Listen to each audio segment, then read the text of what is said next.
This is the main egg drop soup. I usually like to make this on a raining day. It reminds me a lot of things back home with my family. It's definitely a comfort food for me.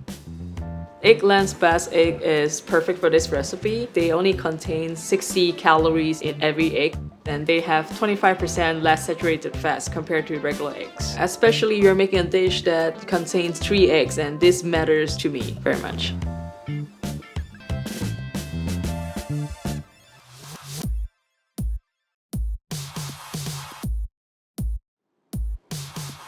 This is a very straightforward recipe without many ingredients, so it's very important to choose the best ingredients to do that.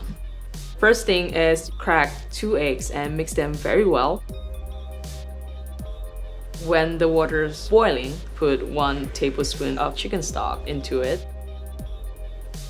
Once it's dissolved, pour the mixed egg into the boiling water.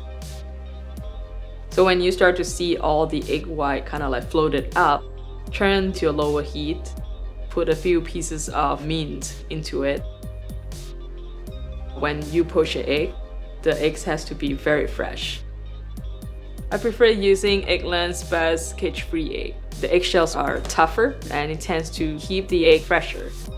The final step, pour sesame oil on top of that. You'll know the poached egg is done when you see the whole egg white is not clear anymore. Then it's ready to serve. Pour a little bit of the sesame oil and then pour the egg drop soup into the bowl. Add the poached egg. Finish up by garnishing another piece of mint leaf. The egg drop soup itself, you have 2 different textures of egg you can enjoy. Adding the mint leaf will also give you more of the refreshing taste after.